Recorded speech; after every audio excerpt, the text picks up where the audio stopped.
Black Power. Black Power. Black Power. Free the land. Free the people. By any and all means necessary. I'm General Amwa. I'm Brother Black Cloud. I'm Brother Lindsay. And I'm Mama Nathan. Coming in from the Miami base, this is Universal Underground Railroad News. Black Power family, good evening.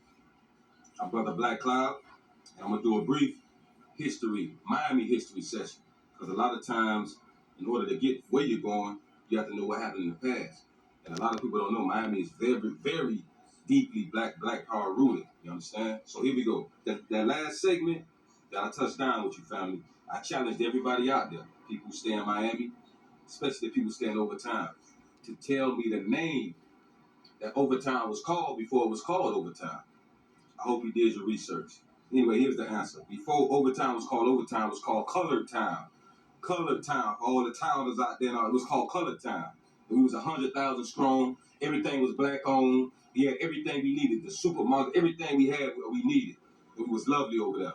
They started calling it Overtown when they started to build the expressway over. Very disrespectful. But when they built the expressway over it because they want to ride over us instead of coming through Overtime, then they called it was called Overtown. Now let's move on. Whatever I say, remember to do your research. We have a place called the Hampton House. Y'all familiar with it, but it has history that goes with it. And have a strong, beautiful history. The Hampton House.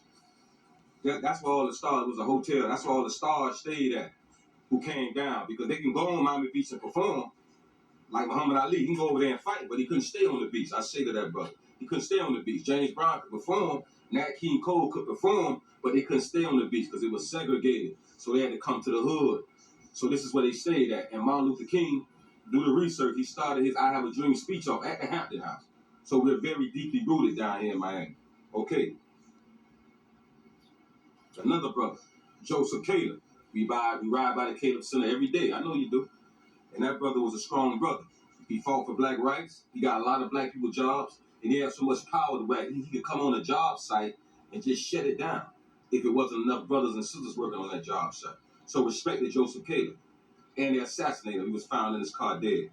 Gwen Cherry Paul. You know what I'm saying? I never knew. I didn't know. I'm just learning. But Gwen Cherry was a strong sister.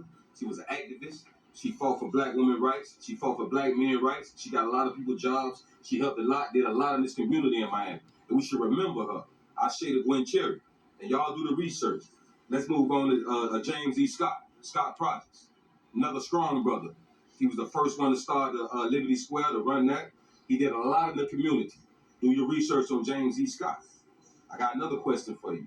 Who was the first black millionaire in Dade County? First black millionaire in Dade County. Powerful brother. His name was Dorsey. We ride by the Dorsey Skills Center every day. He left that land so they can build that school, and he did so much in Miami. So we should remember that brother. I say to D.A. Dorsey. Okay. Now, we just did a quick, brief history moment. Now we're going to move on.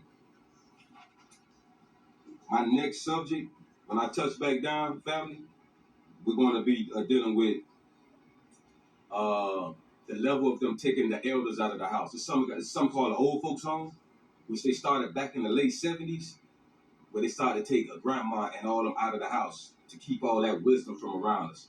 So until then, I'm out. Black Power.